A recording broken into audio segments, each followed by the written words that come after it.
Do you want to play a game? Good Or morning. Happy Tuesday, November 19th, 2024. It is time to wake up with AI. Good. George, Nico, how you guys doing today?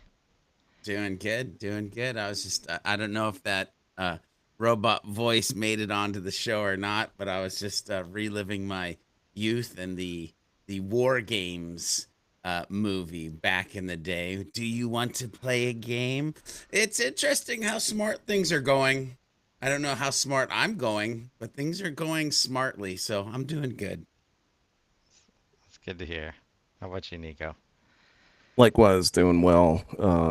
If you guys got a chance to, I am sorry I missed yesterday, but my little girl hadn't been to the groomer in weeks, and it's been a nightmare trying to find a groomer in this area for small dogs. So thankfully, found a good one yesterday. So hopefully everything's cool there.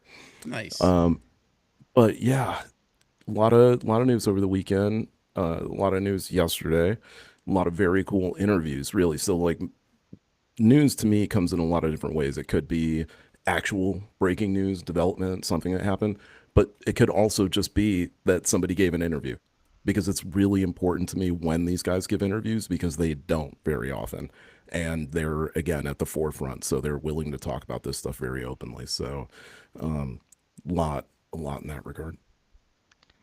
Yeah, I was watching a couple of them last night, and Mm, uh, what came to mind for me is that it's very easy.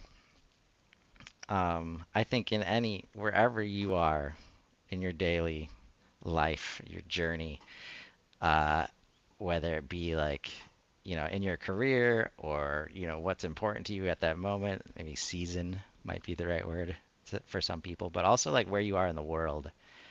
And as I was I was listening to the interview with a Microsoft AI person, and he mentioned like Copilot, like going ham in India, basically, right? And just understanding how different parts of the world are adopting these tools, and the more accessible they become, that's going to happen. And how does that stuff mix? Just super interesting to think about. Yeah, I mean, well, yeah. you fundamentally have to think about humans, right? Hmm. Like India has been code central for Yep. many, many years.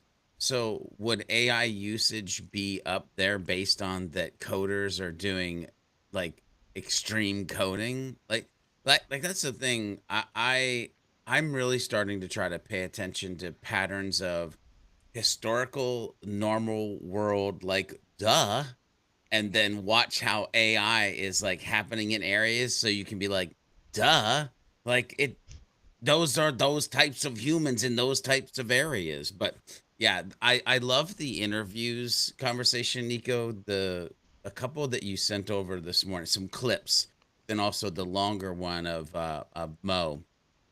Some really interesting things to think about. Some deep insight. And I love sitting back and watching and listening to those and kind of allowing myself to dream of a possible future. Sometimes fear a possible future, but I always try to stay in the positive. But I love the ability to have time to at least focus or think about these things that you're throwing over across in our Slack channel. Yeah. And I thought two interviews in particular out of all the ones that I've been watching lately were the most profound, and for a number of reasons. Uh, some of which personal, others professional. But what George is talking about is a interview that Mo Gadot did very recently with Sean Kim, and in this interview, he talked about everything across the spectrum. And Mo Gadot is not afraid to talk about anything in relation to AI. He doesn't. It doesn't matter what the subject is. I really love the fact that he's willing to go into the nitty gritty, and he doesn't shy away from questions about very obvious questions we would have about intelligence and things of that nature. Um, so I did want to just play some clips because we have been talking about this stuff in the last few weeks. So it's really, to me, it's really interesting to again just see how well aligned this show is with some of the experts at the forefront. So just this is just one clip of Mogadot talking about the intelligence of AI and like what the capability is like.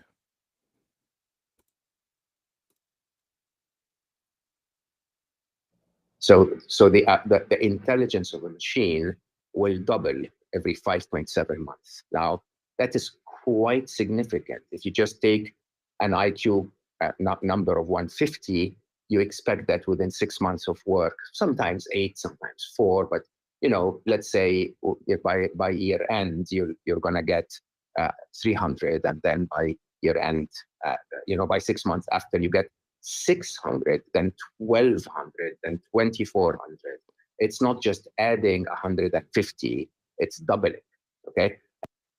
So it's and you really have other aspect of it was like, what does that look like, right? So what does it look like when you have that level of intelligence? I mean, if I gave you 400 IQ points more, Sean, what would you do? Like 400 is very significant. Like you can invent iPhones out of thin air with nanophysics if you have 400 IQ points more. I think humanity. So yeah, just the Yeah. So I loved that part, by the way, because I started to think about like iPhones out of thin air, right? And you start to think about like the incredible power that we as humans could start to have. And by the way, when I got to that part, I was like, it's so interesting that for years and years and years, we've talked about how we only use 10% of our brain. And for years and years and years, we've been okay with only using 10% of our brain. But yet now we sit here and we go, but if we could have this additional piece, and the nerd in me goes like, I'd be a freaking airbender. Like I'd be doing some crazy stuff with like fire and water and what like but like out of the ether. I hope everybody's paying attention to like that's not a small statement. Nope. No, when you consider that the the average person is, let's just say, like around 100, right? So like just base points, even like as these so like where is everything now? Everything now is somewhere around 150, right? Which is Einstein level IQ. Not me, in But other words. Just saying. but that's that's also using an improper measure too, right? Because it's saying again these like straight lanes of knowledge, right? It is really good at doing these straight lanes. What's interesting, we've been talking about AGI lately. We've been talking about like whether we got there or like how long it's going to be. I was looking at a interview with Demis Hassabis from Google DeepMind, and it was him and Dwarkesh Patel, and they were talking about scaling laws and superhuman AI and like timeline for AGI. And Demis says within a decade. That was 8 months ago. That interview was 8 months ago that Demis said within a decade. And now we are debating it. Really, I think the debate is already over. It's, well, not yet. It's getting there, right? We're at 50% on the ARC test, with the best human, I think, getting, I misspoke yesterday. The best human, I think, was 98% on the test. So the average human was 80%. So this thing in a very short amount of time, and like just in months, has gone from 30 to 50%. I'm sure the next jump will be like 50 to either 75 or 80, around that mark. And we're talking about easily within a year, if it hasn't already. If what we are seeing at end user level is that, right, than what is going on inside and under the, underneath the roof of these companies. It's definitely beating the ARC test. Like it's not, I wouldn't say beating, but I mean, it's definitely hitting close. The guy who came up with the test stepped away from Google to start his own thing. Sam Altman said in an interview a week ago, we know what the roadmap is to get to AGI. And this is a person who said that it was probably going to happen, who said AGI was going to happen in thousands of days, now says artificial superintelligence is within thousands of days. Mogadot changed his timeline from 2040 to 2037, which I think is still overshooting it. So it's like the rapid expansion of this stuff. You have to, and so it's like, okay, well, they're getting smarter, all that kind of thing. They're getting more powerful, but doesn't necessarily seem like they're getting, generally smarter. That's where the curveball comes in. MIT just released a paper that talks about post test time training and how that is helping to develop. I gotta say, this of all the things that I thought that was going to take a long time, and technically has taken a long time in digital intelligence world. Abstract thinking. I thought that was going to take a really long time. I thought that was something that we were just super unique at, is just like taking a hard left whenever, right? Nah, got broken down to math. Right. One of the things that I wanted to hit on that unfortunately was something that we've talked about a few different times, and something that I know that George has hit on and kind of speaks to this point, was when it came to like processing, like human type processing. And so one of the things that is the most abstract for humans to deal with is feelings and emotions, because they don't really make logical sense, right? According to Spock. Yeah. But I feel the same way. So this is a clip from the same interview with Mogadot where he is talking about emotions, like AI with emotions. You really have to start humbling humanity a little bit. As a matter of fact, I not only say that AI is capable of feeling all human emotions, I'm doubting love still, but all of the other rational emotions, if you want. I'm even saying that AI will have a wider spectrum of emotions, simply because they will have the intellectual bandwidth to ponder concepts we're unable to ponder. Like, just like we can feel emotions like optimism and pessimism and hope, okay? Because we have a concept of the future, and a worm or a butterfly doesn't have those feelings and emotions, and a cat probably doesn't, because it cannot ponder the future. And you really have to start humbling. So I thought that was pretty relevant, just in terms of, again, talking about like where the range of capability is going as well. Like just what does all of this mean in terms of like, is just getting smarter, like, oh, okay, it can write better essays, and it can help out with medical, which, by the way, I really, I take a little bit of joy. There is a little bit of joy in these stories, George, just a tiny bit. So turns out, just a little bit of a sidetrack, that with the latest medical GPT, they're starting to pair it up with doctors in order to do diagnosis. And with these diagnoses tests that they're doing, doctors score on average somewhere around 85%, 85%. The GPT model is 98%. And then they noticed the doctors working with the GPT model was 83%. So now they're trying to figure it out. Like, well, how could this skew so hard? What happened?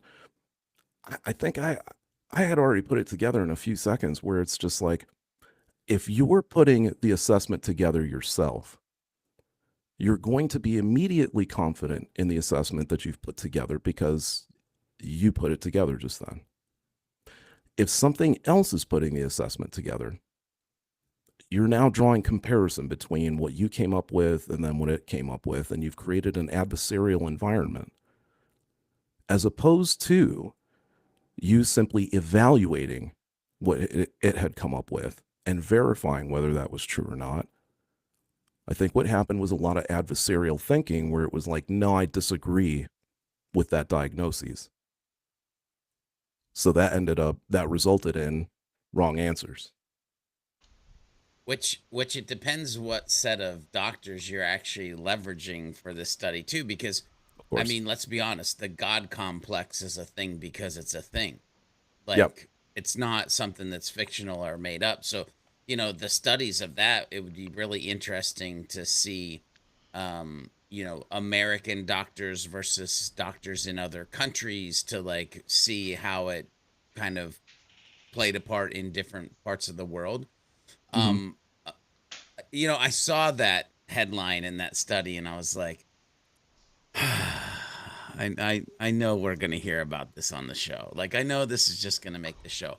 Here's the thing that I want to make sure also makes the show is because I want us to put a link or people to get access to this interview because the thing that I found extremely interesting was the entire section where they started to talk about spirituality and AI as God. And Mo immediately was like, no, No. because it can't exist outside of itself.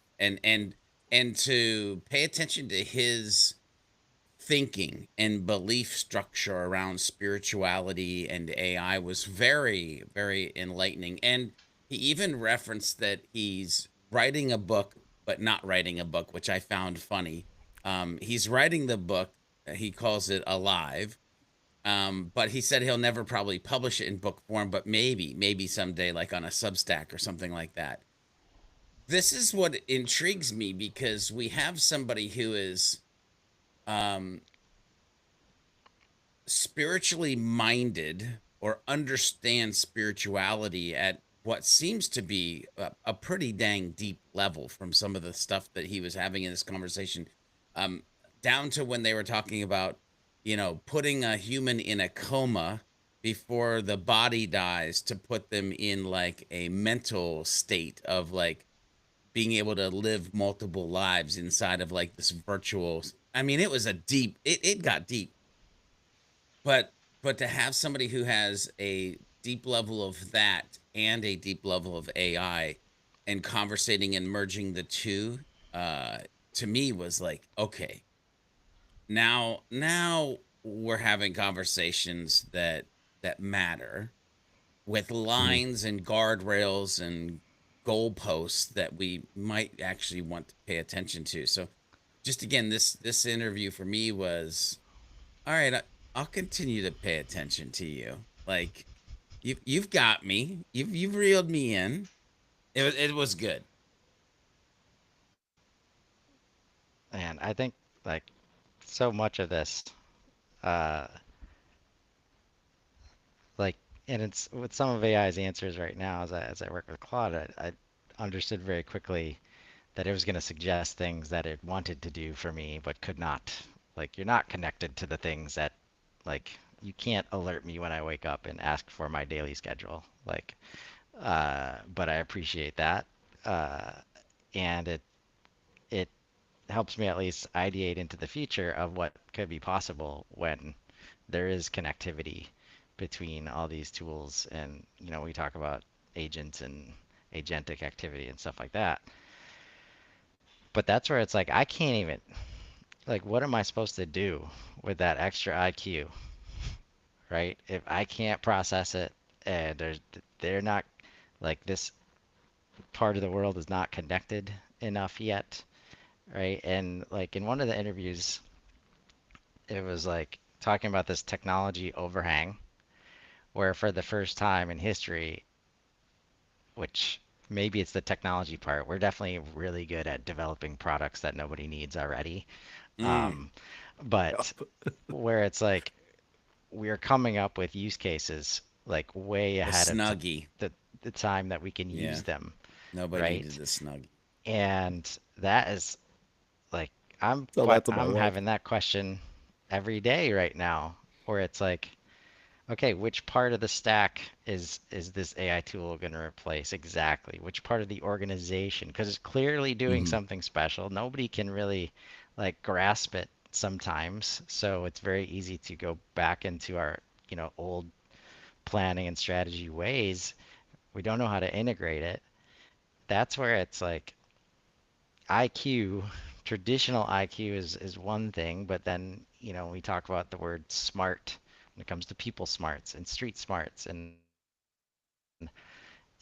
EQ that has been, coming up, let's say over the past 10 years. Like these other forms of intelligence that aren't just like how do you perform on this test, like how do you interact with people.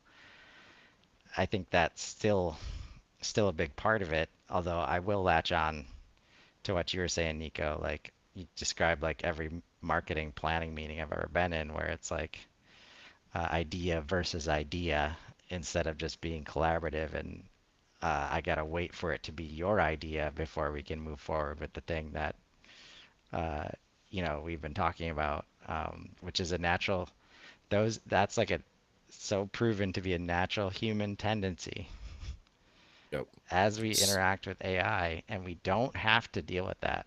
Like how much of that skill set where all of my like, because you can tell when people are super good at and they have figured that out, and so their whole Hmm. communication structure is like, how do I get you on board? How do I get you on board? If you could just remove that, like if you're working with AI,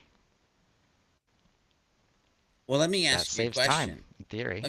Let me ask you a question. Is AI actually a future fix to the issue that you just mentioned?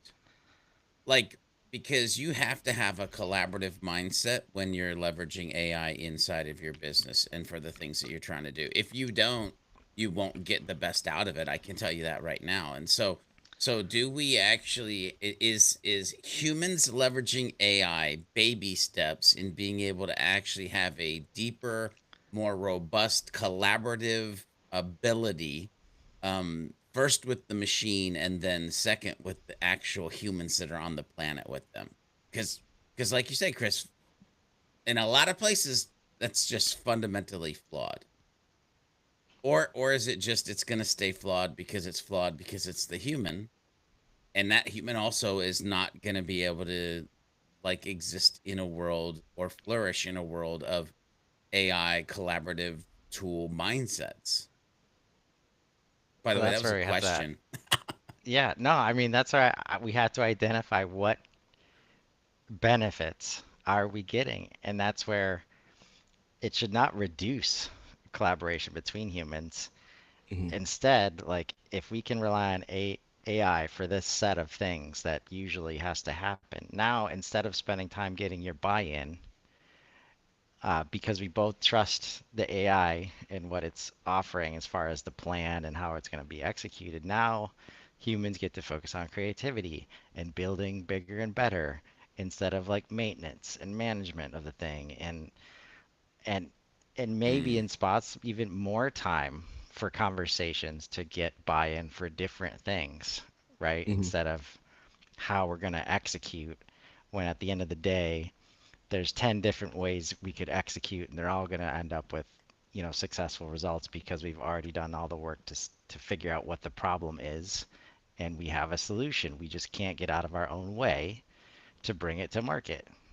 Right. Now, do you know that you may have just opened a whole can of worms for a lot of people viewing or listening to this, because it rolled off your tongue with eloquence, like, because we both trust AI.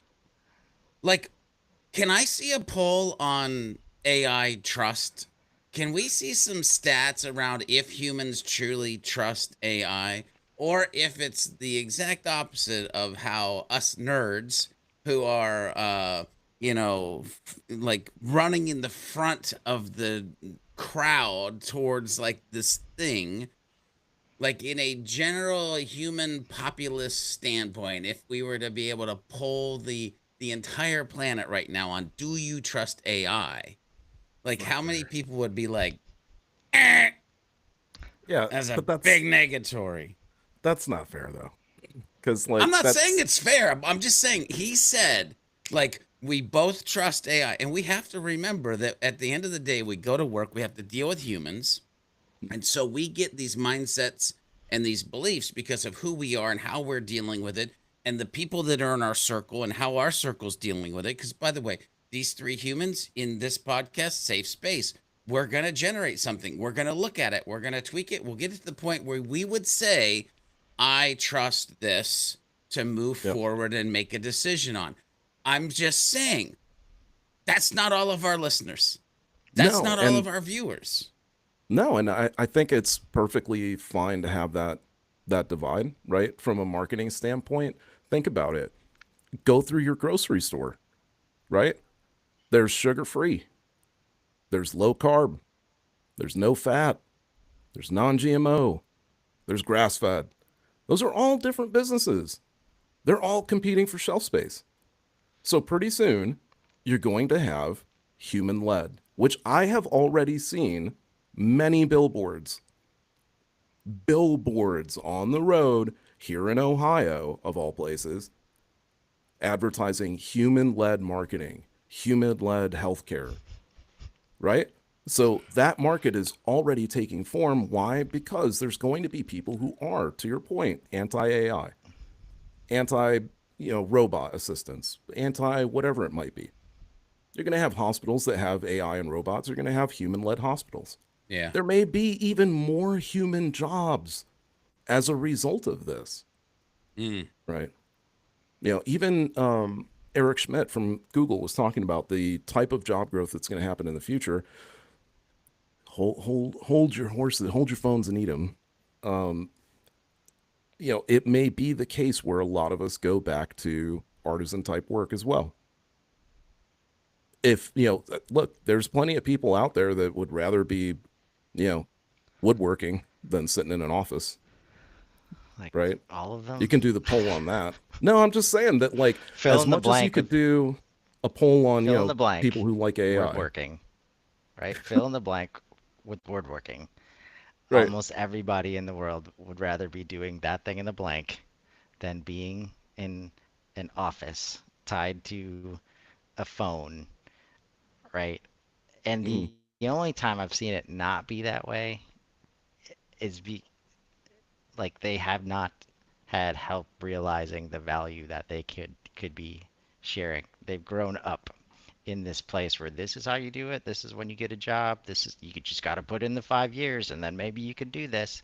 It's yep. like no, right? And that's where like what I was experiencing at because this first happened like this how I got to this trust piece like that becomes the most important piece. Surprise. Like humans don't trust humans, and that's why we have a lot of the issues we have coming together and stuff. But it was giving me these timelines of like this project. Okay, here's your 3 months, 6 months, 12 months, and I was like, dude, it's AI time. Like 2020, I don't have 12 months, and I know for a fact that you allow me to go faster than this. So get out of like the human tendency to, oh, we've got to take this much time because that's how much time it takes to get everybody in the room consistently and on the same page because we got to talk about it once a week. Yep. So then, of course, it overcorrects and it's like, all right, day one, day two, day three. I was like, okay, I appreciate your enthusiasm to get it done that quickly. So what but that's where it became like, what would it take to go that fast? And we came Mhm. to trust. So then every milestone became like, how are we building trust to be able to move forward with the project? Not how many meetings do we have to have or how long is it going to take? Like, it's a completely different measure. But once we have that trust, like, man, we can take the time doing the artisan stuff because the admin stuff is just taken care of. Right. Right. And, one of the best ways that we can start to learn about how to build that trust is to wake up with AI. Have a wonderful day, everybody.